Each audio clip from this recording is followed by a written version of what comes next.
नमस्ते। बातचीत के हमारे इस खास कार्यक्रम में आप सबका स्वागत। जैसा आप देख रहे हैं, अखिल स्वामी सर हमारे साथ मौजूद है। बहुत स्वागत सर। सर, बहुत सारी खबरें हैं, ईरान से लेकर के अमेरिका और भारत तक की बात होगी।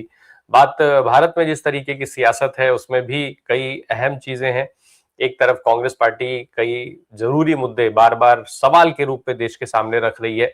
सरकार से वो सवाल पूछती है, लेकिन सरकार की वही चुप्पी जो हमने 11 साल पहले देखी थी, 12 साल पहले देखी थी शुरू होते, वो आज तक एज इट इज चली आ रही है।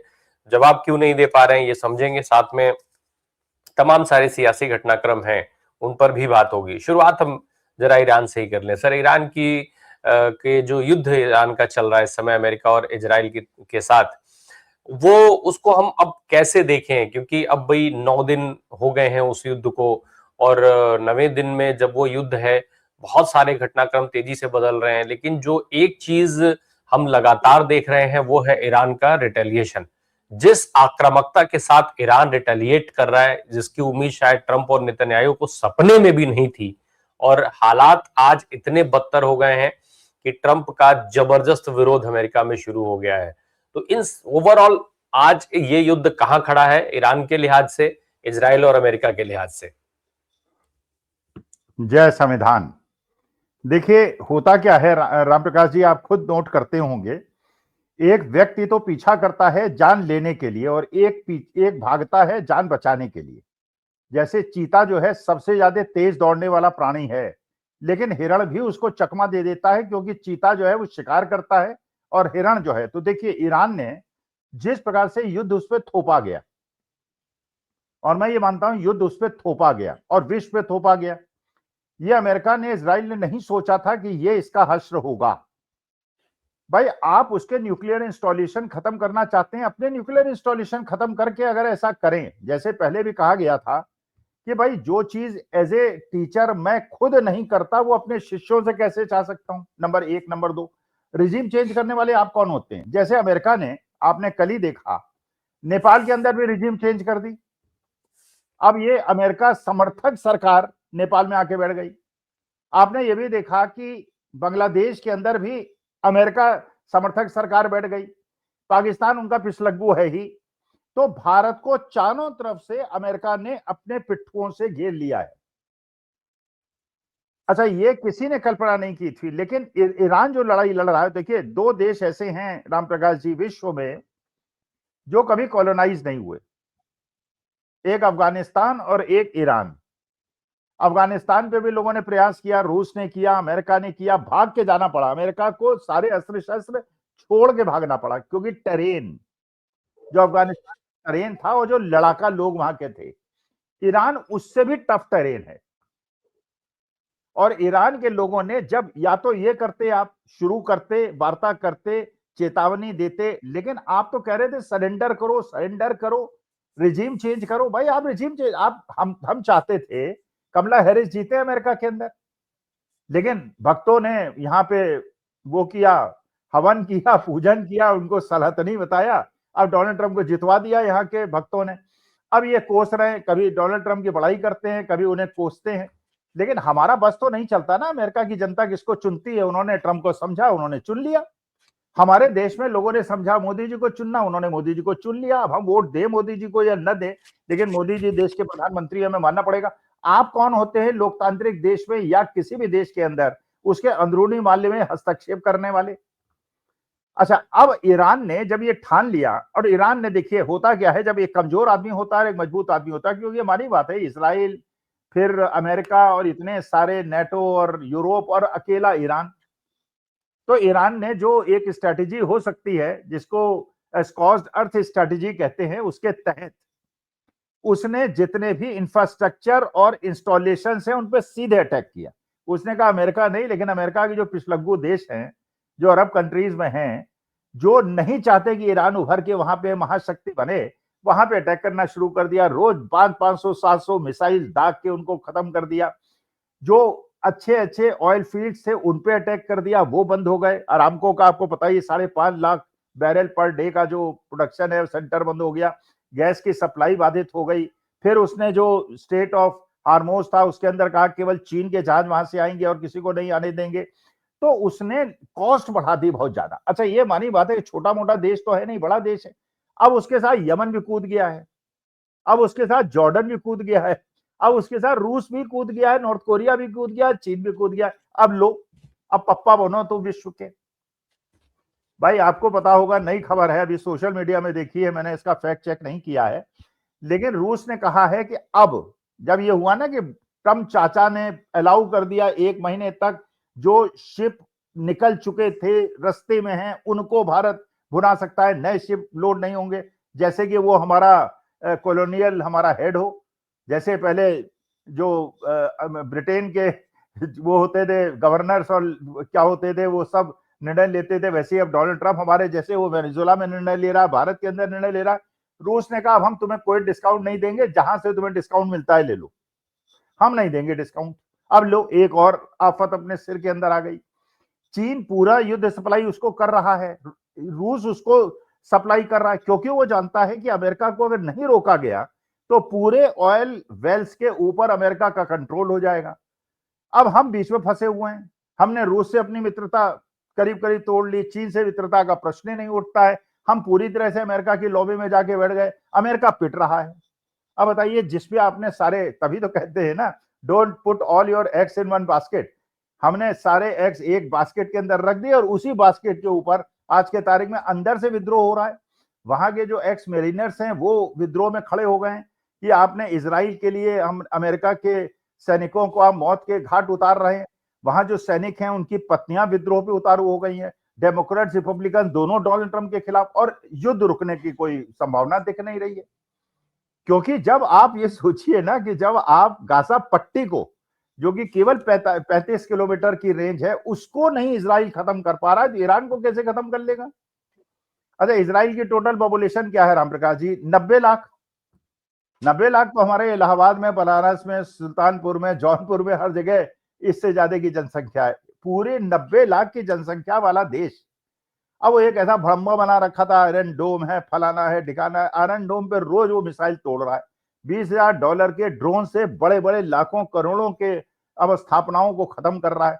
आपने उसके जो वारशिप थी जो हमारे भारत के अंदर प्रैक्टिस करने आई थी, उस पर अटैक किया, उसने तुरंत 24 घंटे के अंदर आपके वॉरशिप पे अटैक कर दिया। अब्राहम लिंकन जो आपकी सबसे बड़ी वॉरशिप है उसके ऊपर अटैक कर दिया। तो ईरान, क्योंकि रूस पीछे खड़ा हुआ है, चीन पीछे खड़ा हुआ है, हमें ये नहीं पता हमारा देश कहां खड़ा हुआ है।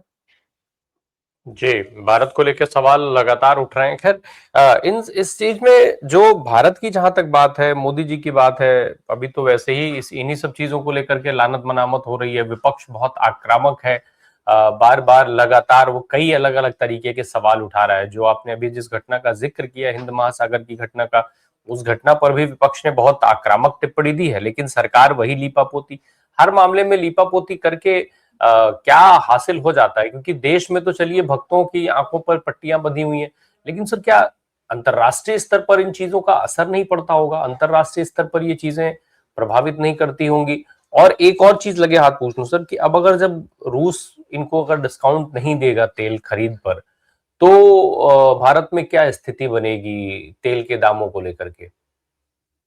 भाई राम प्रकाश जी, मुझे इतना ज्यादा दुख हुआ और इतना ज्यादा अफसोस हुआ, एक अमेरिकन एंकर ने जो शब्द बोले हैं, मैं कहना भी नहीं चाहूंगा, यहां पे आपके सामने बोलना भी नहीं चाहूंगा, जो शब्दों का उपयोग उसने किया। भाई देखिए, मैं तो हिंदू स्कूल में पढ़ा हुआ हूं, तो मुझे अंग्रेजी थोड़ी मेरी कमजोर है, लेकिन जो सेंटेंस उसने कहा इतना ज्यादा अपमानजनक है, इतना ज्यादा अपमानजनक। लेकिन चलिए, अमेरिका यूरोप में तो होता है कि वहां पे तो they make this type of statements which we can not hear, सनातनी लोग। हमारी क्या स्थिति देश की बना दी है कि हम पपेट की तरह काम कर रहे हैं। ट्रेड डील का क्या हुआ किसी को कुछ नहीं पता, वो 1 महीने की समय सीमा दे रहा है, उसके बारे में क्या हुआ, और मोदी जी कुछ बोल ही नहीं रहे। अब एक नई खबर आ गई है, आपने सुना ही होगा कि डोनाल्ड ट्रंप 13 साल की बच्ची के साथ जिस तरह का विभत्स कार्यक्रम उसने किया, और उस बच्ची ने क्या किया, अब मैं टीवी डिबेट में तो उस बात को नहीं बोल सकता, वो आपका बेस्ट फ्रेंड है।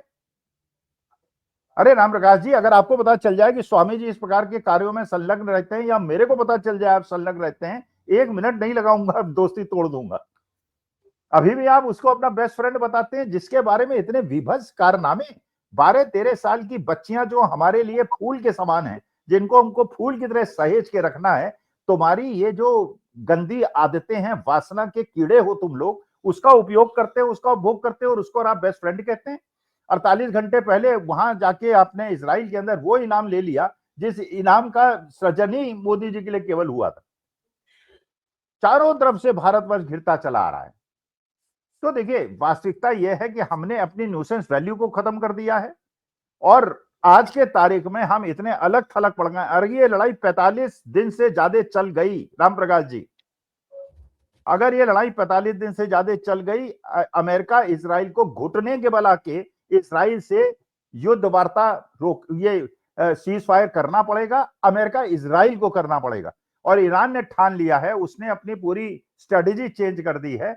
उन्होंने कहा कि जो डिसेंट्रलाइज फोर्सेज हैं फील्ड लेवल पे, उनको सेंट्रल कमांड से कोई निर्देश लेने की आवश्यकता नहीं है, लोकल कंडीशंस को देखते हैं, दे शुड स्टार्ट फायरिंग। और अगर बूट्स ऑन द ग्राउंड हुए, अच्छा अब अरब कंट्रीज में भी चिंता है कि यार अमेरिका तो दूर बैठा मस्ती ले रहा है, हमारे यहाँ बम्बार्डिंग करा दी, हमारी सारी अर्थव्यवस्था बिगाड़ दी। भाई अरब कंट्रीज की अर्थव्यवस्था किस चीज पे है? तेल पे है। अब तेल का आवागमन अगर रुक गया और तेल का प्रोडक्शन अगर रुक गया, गैस का प्रोडक्शन रुक गया, तो उसके बाद उनकी अर्थव्यवस्था, फिर अपनी अर्थव्यवस्था सोचिए राम प्रकाश जी। मुझे नहीं पता आपके यहाँ सिलेंडर है कि आपके यहाँ गैस सप्लाई है पीएनजी वाली, हमारे यहाँ तो पीएनजी की सप्लाई है। अगर ये गैस नहीं आई, उसके बाद खाना हम कैसे बनाएंगे? हम तो बुढ़े बुढ़िया इसी बात पे चिंताग्रस्त है, खाना कैसे बनेगा? घर का चूल्हा तो है नहीं हमारे पास, स्टोव तो है नहीं, अब वही गैस पे खाना बनाते हैं। और ये लड़ाई अगर 45 दिन से ज्यादा चली गई, लोग जो कल्पना नहीं कर रहे हैं वो आर्थिक स्थिति होगी और कैसे लोग अपने घर के चीजों को चलाएंगे। परचेजिंग पावर खत्म हो रही है क्योंकि शेयर मार्केट बुरी तरह से टूट रहा है, कहां तक जाएगा, कहां तक टूटेगा। रियल एस्टेट में गिरावट आनी शुरू हो गई है, हर जगह गिरावट आ रही है, केवल सोने चांदी के अलावा हर जगह बुरी हालत है। सर मोदी जी ने एक और, मतलब मोदी जी की कृपा से एक और स्ट्राइक हो गया है देश में। कहा यह जा रहा है, जो खबर है, चिट्ठी जारी हो गई है कि अब टीआरपी के आंकड़े जारी नहीं किए जाएंगे, 4 हफ्तों के लिए टीआरपी के आंकड़े जारी नहीं किए जाएंगे। क्या बदल जाएगा इससे? क्या युद्ध के हालात बदल जाएंगे? नरेंद्र मोदी जी की स्थिति बदल जाएगी? उनकी इमेज सुधर जाएगी? क्या बदल जाएगा इससे? नहीं देखिए, मोदी जी और भारतीय जनता पार्टी हर वो कोशिश कर रही है जो वो कर सकती है। आपको पता ही होगा स्वामी अभिमुक्तेश्वरानंद जी महाराज ने लखनऊ में कहा है 11 तारीख को पहुंचेंगे, शंखनाद धर्म युद्ध का उन्होंने कर दिया है। काशी से उन्होंने शुरुआत कर दी है, पैदल रास्ते से आएंगे, उसके बाद लखनऊ के अंदर वो पहुंचेंगे। अच्छा, मैं भी क्योंकि एक शुद्ध सनातनी हूं, इसलिए मैंने भी प्रण लिया है कि अपने सनातन धर्म को बचाने के लिए, सनातन की मर्यादा को बचाने के लिए मैं भी लखनऊ पहुंच रहा हूं और अपनी पत्नी के साथ पहुंच रहा हूं। मैं वहां पे जाके महाराज अपने अभिमुक्तेश्वरानंद जी के आशीर्वाद से सनातन धर्म को बचाने के लिए और गौ हत्या को रोकने के लिए उनके साथ खड़ा हूंगा। भारतीय जनता पार्टी ने क्या करना शुरू किया है शायद आपको पता होगा, मुझे नहीं पता। हमारे यहाँ शुरू हो गया है, हमारी कॉलोनी में एक अखाड़े हैं, अखाड़े के तथा कथित महामंडलेश्वर आ रहे हैं, विराट हिंदू सम्मेलन कर रहे हैं और उसमें 50 लाख का डोनेशन इकट्ठा किया जा रहा है, 2 लाख रुपए खर्च किए जा रहे हैं। क्यों? शंकराचार्य जी को लाइमलाइट से हटाना। अब ये भी सुना है शंकराचार्य महोदय को लखनऊ आने की अनुमति नहीं दे रहे हैं। अब बताइए, जो हमारे सनातन धर्म के पुरोधा हैं, तो देखिए प्रयास तो ये सारे कर रहे हैं, चीजों को बहकाने का प्रयास कर रहे हैं। कल सारी गोदी मीडिया में आपने डिबेट सुनी होगी, शाम का प्राइम टाइम क्या डिस्कस कर रहा था। नहीं नहीं, हमने तेल कब खरीदना बंद किया रूस से? अरे महाराज, तेल खरीदना आपने बंद नहीं किया, लेकिन मंथ वाइज जरा तेल का डाटा बता दो। आपने 50% तेल खरीदना बंद कर दिया था क्योंकि जो प्रोसेस में तेल होता है उसको आप नहीं रोक सकते। और अमेरिका ने यह भी कहा था ट्रेड डील के साथ साथ 10 सदस्यीय कमेटी होगी जो देखेगी कि भारत उससे तेल तो नहीं खरीद रहा है, और अगर खरीद रहा होगा तो हम टैक्स को दोबारा बढ़ा देंगे। ईरान से आपने तेल खरीदना बंद कर दिया, चाचा ने कह दिया तो। रूस से तेल खरीदना बंद कर दिया, ताऊ ने कह दिया तो। अरे चाचा ताऊ अपने देश के चुनो यार, विदेशी गोरी चमड़ी वाले गौ मांस खाने वालों को अपना चाचा ताऊ क्यों बनाते हो? जबकि ईरान से तेल तो राष्ट्र सेठ खरीद रहे थे, राष्ट्र सेठ वहां से सीधे तेल खरीद करके बेच रहे थे, मोटा माल बना रहे थे। उसके बावजूद भी दबाव इस कदर था कि आपको ईरान से तेल बंद करना पड़ा, ईरान से तेल की खरीद बंद करनी पड़ी। ये स्थिति तो है। अब परमिशन लेकर के फिर से अब तो हो ही रहा है कि भाई परमिशन मिल गई है, खरीद होगी, क्या क्या। नहीं नहीं, परमिशन और मिलने के कारण है राम प्रकाश जी, कारण क्यों परमिशन जी, मिली है? कारण यह है कि देखिए भारत के अंदर रिफाइनिंग कैपेसिटी बहुत ज्यादा है। आपको पता है कि हम लोगों का जितना कंजम्पशन है उससे ज्यादा की रिफाइनिंग कैपेसिटी, तो हम ऑयल इंपोर्ट कर लेते हैं, रिफाइन करके हम एक्सपोर्ट भी करते हैं। और आपको ये भी पता होगा कि हम अपने देश के अंदर जो तेल बेचते हैं वो 100 रुपए का बेचते हैं और नेपाल में 45 रुपए का बेचते हैं, क्योंकि आपने जब तेल के दाम गिरे $140 से गिर के $60 हो जाए, उपभोक्ता को फायदा नहीं दिया, तभी हम लोग महंगाई झेलते रहे, क्योंकि सारा का सारा फायदा आपने टैक्सेस में कर लिया और 5 किलो अनाज दे के वोट अपने झटकने का प्रयास किया। तो क्योंकि रिफाइनिंग कैपेसिटी हमारे पास है, तो अमेरिका जानता है कि अगर भारत को क्रूड ऑयल नहीं मिला, और हमारे पास अपना क्रूड ऑयल तो है नहीं, इंपोर्ट करते हैं, अगर क्रूड ऑयल नहीं मिला तो वर्ल्ड के अंदर क्राइसिस क्रिएट हो जाएगी। और जिस दिन वर्ल्ड के अंदर क्राइसिस क्रिएट हुई, अमेरिका को लोग घर में घुस के मारेंगे। अमेरिका ने अपने दबाव को कम करने के लिए भारत को परमिशन दिया है, हालांकि भारत में बहुत सारी चीजें चल रही हैं। खैर, एक और चीज है सर, जरा थोड़ा सा बात हम विपक्ष की भी कर लें। जो आरोप विपक्ष लगा रहा है नरेंद्र मोदी जी के ऊपर, जो सवाल उठा रहा है, उनमें से किसी भी सवाल का जवाब मिलता हुआ नहीं दिख रहा है। वो लगातार विपक्ष इस बात के लिए सरकार को टारगेट कर रहा है कि ट्रेड डील से लेकर के और इस तेल खरीद की परमिशन तक हर मामला एक सबूत है, और वो सबूत इस चीज का दे रहा है कि कैसे प्रधानमंत्री कॉम्प्रोमाइज है और कैसे प्रधानमंत्री सरेंडर है।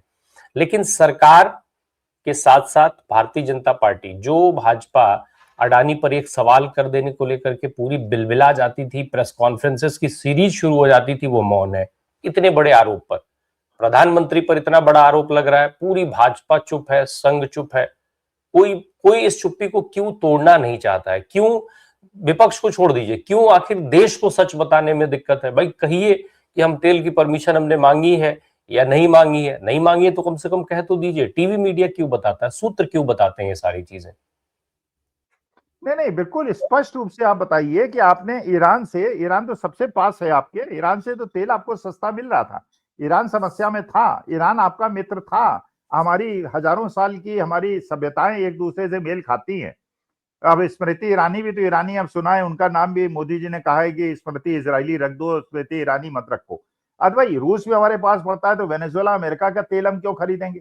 अच्छा, ये भी बात बिल्कुल पक्की है कि जब ये स्ट्रेट ऑफ हार्मोस में उसने बंदिश लगा दी है, तो गल्फ के तेल हमारे यहाँ आना बंद हो जाएंगे, तो हमें रूस से तेल ज्यादा फायदेमंद होगा, रिफाइनिंग कॉस्ट हमें कम होगी। तो अब ये सवाल ये होता है कि एक दूसरा देश हमें, तो लेकिन अब मुश्किल क्या हो गई ना, देखिए आप अपनी लार्जर देन इमेज मत बनाइए। हमारे यहाँ ये कहा जाता है, मैनेजमेंट के अंदर कहते हैं ना, कि आपने ब्रांड अगर इतना ज्यादा बता दिया, इतना बड़ा बना दिया ब्रांड, और ब्रांड के सामने आपको टिकते नहीं है। अब मानी बात है कि जब ब्रांड और वास्तविकता के बीच में लोग डिस्ट्रैक्शन देखेंगे, बोलेंगे तो कल ही खुल जाएगी। भाई जैसे माननीय जय शाह साहब हैं, आईसीसी के चेयरमैन हैं, उनकी प्रेस कॉन्फ्रेंस क्यों नहीं होती? भाई आईसीसी तो बहुत बड़ी पोस्ट है ना, करोड़ों अरबों रुपए का खेल होता है वहां पे, करा दीजिए एक प्रेस कॉन्फ्रेंस। लेकिन ब्रांड आपने बना दिया है, और जब एक प्रेस कॉन्फ्रेंस हमारे माननीय मोदी जी की करा दीजिए आप। अब ब्रांड और एक्चुअलिटी में जो एक्चुअल सिचुएशन है उसके बीच में इतना बड़ा गैप है, एक दिन के अंदर सब चीजें साफ हो जाएंगी। तो वो जो फैक्ट्स हैं उसको दबाने का प्रयास करते हैं, सब कुछ फिक्शन से क्रिएट करते हैं। 56 इंच का सीना, 56 इंच का सीना। अरे 56 इंच का सीना अगर मेरे हिसाब से पूछा जाए तो अयतुल्ला खामेनी का था। अरे बिना डर के, और मैंने आपके ही कार्यक्रम में शायद कल बताया था, किसी दूसरे कार्यक्रम में बताया था, सद्दाम हुसैन को जब फांसी दी जा रही थी तो सद्दाम हुसैन से पूछा गया कि आपकी लास्ट इच्छा क्या है। सद्दाम हुसैन ने कहा साहब एक ओवरकोट दे दीजिए। उन्होंने कहा ओवरकोट दे दीजिए, इससे क्या होगा? उसने कहा देखिए ठंड बहुत है और मेरा शरीर कांप रहा है, अगर फांसी लगते हुए ठंड से शरीर को कांपते हुए मेरे देश की जनता ने देख लिया, उनको लगेगा कि उसका जिस शासक पे उसने विश्वास किया था वो डर से कांप रहा है, जबकि मैं ठंड से कांप रहा हूँ, तो मुझे कोट दे दीजिए जिससे सरदार भगत सिंह का आपको याद होगा। अरे हंसते हंसते बलिदान हुए थे ये लोग। अरे मर्द वो होता है यार, लड़ो। रजिया सुल्ताना, रानी लक्ष्मीबाई, अहिल्याबाई होलकर, हमारे देश का तो क्या इतिहास है। और अब ऐसी डरावनी पोजीशन आपने बना ली है कि आप जो है बिल्कुल मुंह बंद करके बैठे हुए हैं। ट्रम्प कहता है बोलो तो बोल देते हैं, नहीं बोलो तो नहीं बोलते हैं। एक एक बड़ी चीज जो इस समय जब दुनिया में ये सारी अस्थिरता थी, तो भारत में भी एक राजनीतिक स्ट्राइक भी चल रही थी, और वो स्ट्राइक बिहार के ऊपर हुई। जिस तरीके से नीतीश कुमार साहब की वहां से विदाई हुई, ये नीतीश कुमार से कहलवा करके कि भाई हम तो राज्यसभा जाना चाहते हैं। क्या इस देश में पहले भी ऐसा कहीं किसी राज्य में हुआ है क्या सर, कि कोई मुख्यमंत्री, राज्य का मुख्यमंत्री राज्यसभा जाने के लिए अपनी कुर्सी छोड़ दे, और वो भी तब जब 3 महीने पहले उस राज्य में इलेक्शन हुआ, उसी के नाम पर हुआ, उसी के नाम पर उसकी जनता ने वोट दिया, जितना भी दिया, चोरी के अलावा जितना वोट भी मिला वो सब नीतीश कुमार के नाम पे मिला। हमने आपने बहुत बात की उस समय पर। तो इस पूरे घटनाक्रम को क्या माना जाए सर, जिस तरीके से नीतीश जा रहे हैं, भेजे जा रहे हैं, या फिर वो याद किया जाए प्रधानमंत्री जी ने जो कहा था कि कट्टा सटा करके और विदाई हो कर दी गई? देखिए, मेरा ये मानना है ये केवल नैरेटिव को चेंज करने का, असली मुद्दों से भटकाने का एक बीजेपी का प्रयास है। असली मुद्दा, अब आप लोग नीतीश कुमार बिहार को पकड़ के बैठ गए। भाई असली मुद्दा जो है, जो लाखों करोड़ों रुपए का मुद्दा है, वो मुद्दा तो ये है जो इस समय गल्फ कंट्रीज और इजराइल में हो रहा है, और जिस प्रकार से अमेरिका हमें डिक्टेट कर रहा है कि जैसे वो हमारे घर का सबसे बड़ा बुजुर्ग हो। असली मुद्दा वो है, मुद्दे को थोड़ा सा भटका दिया। अरे नीतीश कुमार कहीं जाए यार, हमें how does it make a difference to us? 10-10 हजार रुपए आपने चुनाव आयोग ने आंख मूंद के लोगों को देकर और पूरी बिहार की अर्थव्यवस्था को बर्बाद कर दिया आपने। आज सरकारी लोगों को नौकरी के लिए, तनख्वाह देने के लिए पैसा नहीं है, क्योंकि वोट लेने के लिए आपने पैसे बांट दिए थे। तो नीतीश कुमार क्या बनते हैं, क्या नहीं बनते हैं, सम्राट चौधरी बनते हैं, कौन बनते हैं, अनंत सिंह बनते हैं, अनंत सिंह की सॉल लेके चलेंगे क्या है, it doesn't make a difference to me. मुझे देश की असली जो हमारी प्रतिष्ठा थी, और जिस देश, हमारी देश की ताकत है, आर्थिक ताकत है, हमारी न्यूक्लियर पावर है, हम एक युद्ध के बड़े कारीगर खिलाड़ी हैं, बड़ी सेना हमारी है, हमारी ये दयनीय स्थिति आपने बना दी। उससे ध्यान भटकाने के लिए आज नीतीश कुमार कह रहे हैं कि मैं राज्यसभा भी जाऊंगा और बिहार को भी देखूंगा। भाई मेरे को इससे क्या अंतर पड़ता है? तुम कुछ देखो यार, हमारे देश को बर्बाद मत करो। जिस तरह मेरे देश की इमेज तुमने 70 साल के अंदर खराब कर दी, और इतनी खराब कभी नहीं हुई, किसी के प्राइम मिनिस्टर के जमाने में नहीं हुई, कि अमेरिका हमको ऐसे मान रहा है जैसे पहले ईस्ट इंडिया कंपनी करती थी और ब्रिटिश शासक करते थे। उसी प्रकार से अमेरिका ने हमारी स्थिति बना दी। For me it is not important. हाँ, बीजू जनता दल ने यह समझ लिया है, पटनायक साहब ने समझ लिया है, इसलिए उन्होंने कहा इक्वी डिस्टेंस हम नहीं है, हम बीजेपी से अलग हैं और कांग्रेस के साथ अपना राज्यसभा का कैंडिडेट जिताएंगे। और ये जितनी जल्दी बाकी लोगों को समझ में आ जाए, वरना इन सबका वही हाल होगा, केवल नैरेटिव चेंज करने के लिए इनका यूज होगा। जी, चलते चलते एक सवाल सर, जो जिस बात से हम लोगों ने शुरुआत की थी, रिजीम चेंज का जो आपने जिक्र किया था, क्या वैसी परिस्थिति भारत में दिखती है? क्या ऐसा खतरा भारत को भी है अमेरिका से, इजराइल से? नहीं, ये नहीं है, कतई नहीं है। देखिए, मैं बड़ी भयंकर बातें करना चाहता नहीं हूं, लेकिन आपने प्रश्न पूछा है तो as a teacher I have to give you reply. देखिए, मोदी जी अमेरिका के लिए बहुत ज्यादा सूटेबल हैं, अमेरिका के लिए बहुत ज्यादा, क्योंकि जो भी कारण है अंबानी, वो अनिल अंबानी साहब हैं, आई डोंट नो, या हरदीप पुरी साहब हैं, या कोई भी हैं, क्या वो राफेल के एसोसिएट बने थे, बैंक से लोन मिले थे, फिर उसके बाद लोन माफ हुए थे, फिर फ्रॉड कंपनी बन गए थे, फिर ये हो गया था, या हरदीप पुरी साहब जब मंत्री भी नहीं थे तब भी नेगोशिएशन कर रहे थे। कोई ना कोई चीज ऐसी है, और उसकी वजह से ना डोनाल्ड ट्रंप भी नहीं चाहेंगे कि मोदी जी हट जाएं, क्योंकि मोदी जी हट जाएंगे तो जो तोता है उनके हाथ में वो नहीं होगा। भाई अडानी जी को बंद करो या न करो, इसके लिए अगर कल कोई दूसरा प्रधानमंत्री बन गया, उससे क्या अंतर पड़ता है?